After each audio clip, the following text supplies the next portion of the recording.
Hi folks.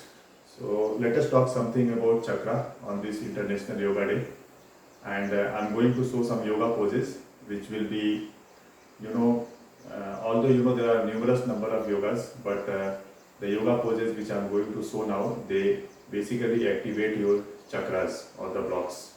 As per Hindu mythology, there are seven chakras, and chakras are, they are not a visible organ or visible artery or visible nerve centers. They are basically invisible energy nodes, and it is known that from these invisible energy nodes, uh, energy flow happens to the body, which has an overall impact on our nervous system, our emotional well-being, and also our overall health like digestion, heart, etc. So there are seven chakras. So these chakras are the node alignment, invisible node alignment along our spinal column or the Sushumna Nadi. So, as per the Hindu tradition or Hindu texts, there are seven chakras. So, the all the seven chakras are located across our spinal column, right from the lowest end of the spinal column to the top end of our head. So the lowest one, which is at the bottom or the end of the spinal column, is called Muladhara chakra. So Muladhara chakra, then above Muladhara chakra, in front of the genital, behind the genital is the Swadhisthana chakra, and behind the navel center is the Manipur chakra. The chakra which is just behind our heart point is Anahata chakra, and the chakra which is behind the throat or thyroid gland is Visuddhi chakra. The chakra which is between our eyebrows, center of the head, is Ajna chakra, and the top one is the Saharsa chakra. So the blockage of all the chakra has different implication on our body. So if there is a blockage in the Muladhara chakra, we'll have constipation, we'll have back pain, we'll have emotional instability, feeling of insecurity. If the Swadhisthana chakra, which is just behind our genital, there is a blockage, then it impacts the sexual energy and overall vitality of the body. If there is a blockage on the Manipur chakra, which is behind the navel, it impacts our, it again has an impact on our gut, and it has more bearing on our stage of our self-confidence. The blockage of heart chakra, it creates sadness, it creates depression and anxiety. And the blockage of Ajna chakra, which is behind our forehead, it impacts our concentration. And Sahasrara chakra, it regulates all the chakras. So in order to activate the Muladhara chakra, which is just at the bottom of our spinal column, the yoga which we do is called Vrikshasana.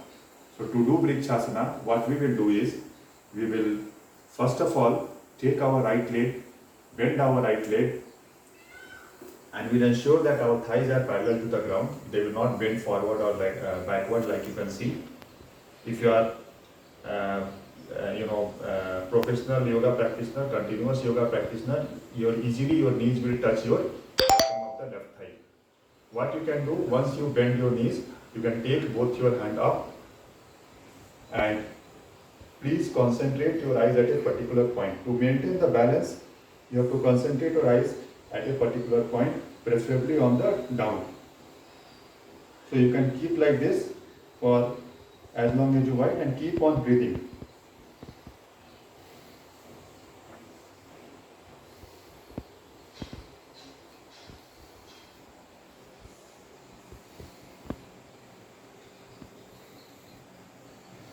This is called Vrikshasana.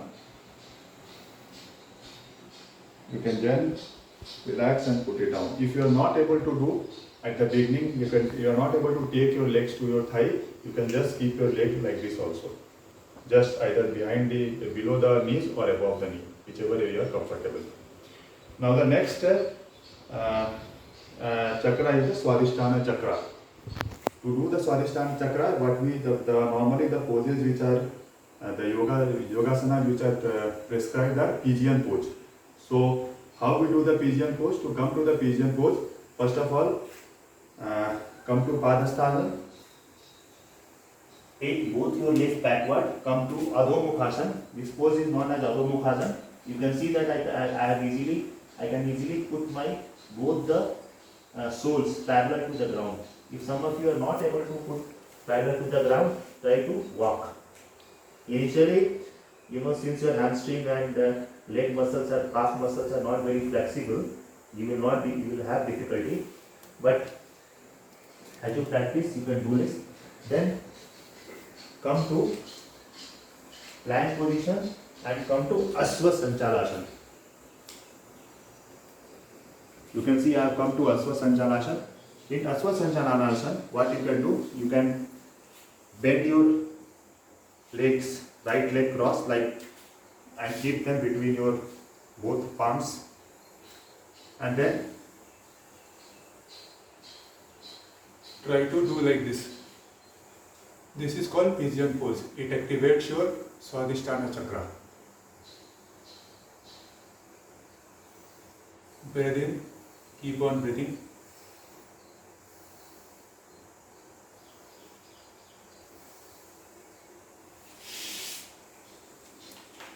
Then come to the normal position. You can do it from both the legs.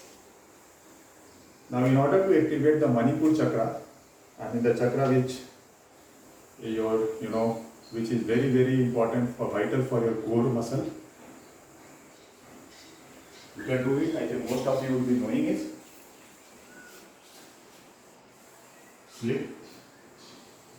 Come to Naukasana. To come to Naukasana, the easiest way is that please bend your both legs to the 90-degree position. Then bring your calf parallel to the ground and then bend forward. Then try to stretch your neck, stretch your legs, look at your toes and keep on breathing.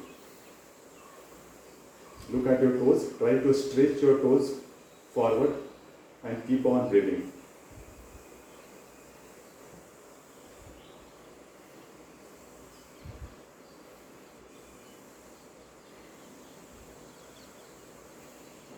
Then bend and lie down. This is called Naukasana. To activate the Manipur chakra, you can also do squats. So squats, they will help you activate your Manipur chakra also as well as Muladhara chakra. To activate Manipur chakra, you can do plank also. Anything which enhances and strengthens your core can be done. Now coming to Anahat chakra or the heart chakra.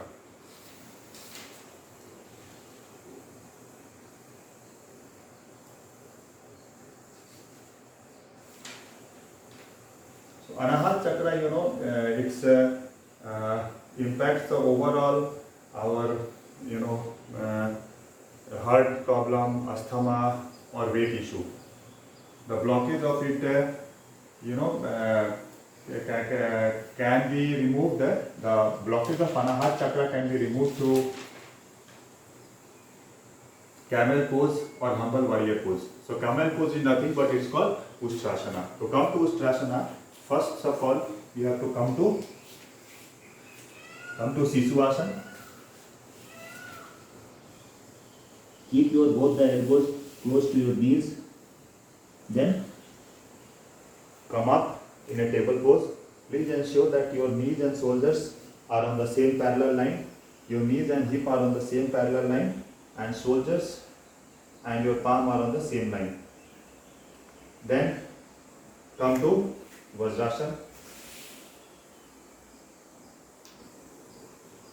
Keep both the knees apart, parallel to your shoulders. Take one hand up, back. Try to touch your sole, heels, then left. Then bend backward, keep your knee, bring your neck down. And try to push your pelvic muscle. Pelvic.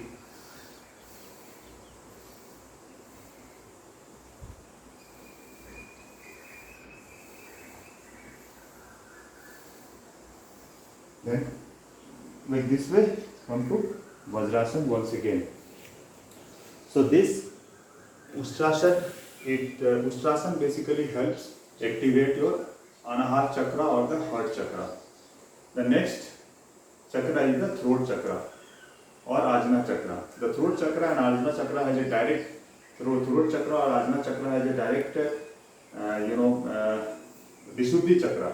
Throat chakra or the Visuddhi chakra has a direct bearing on your verbal communication. Basically, you would have seen that many people cannot communicate properly. Sometimes people don't realize what to speak when. So this throat chakra, if it is activated, it will give you a calm and composure. It will give you a balanced state where you know what is to be spoken and when it is to be spoken.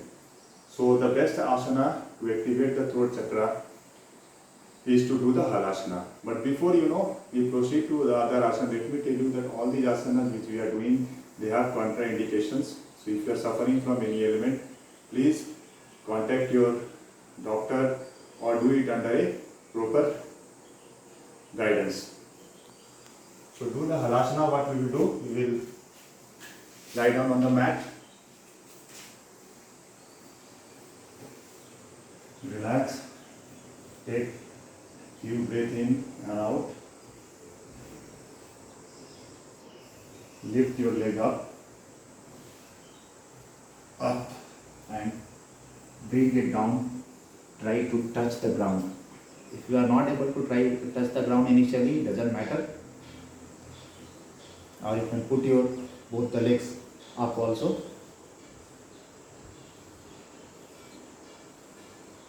Try to touch your chin to your heart, to your neck.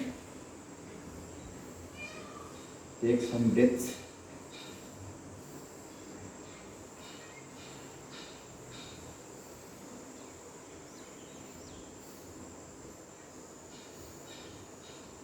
Then come to normal position and ensure that you don't get a jerk. You can bend your legs and calmly, if you want, you can just hold your legs and calmly bring them down.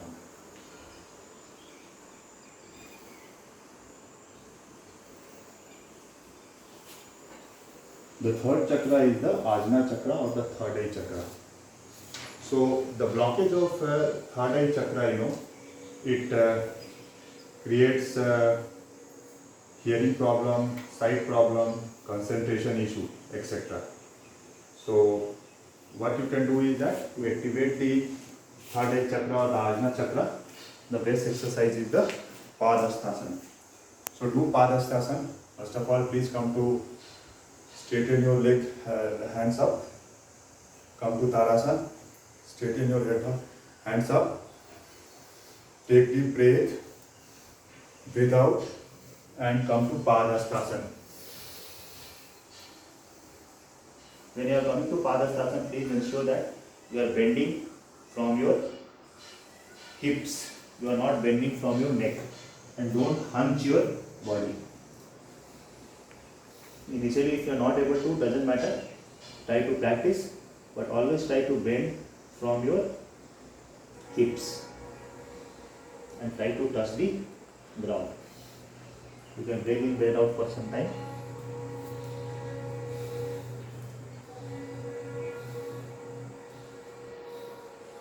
And come to normal position.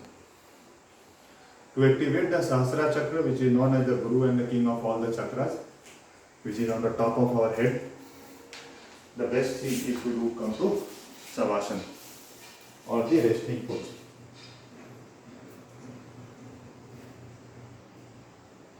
It gives you overall calmness and concentration of mind.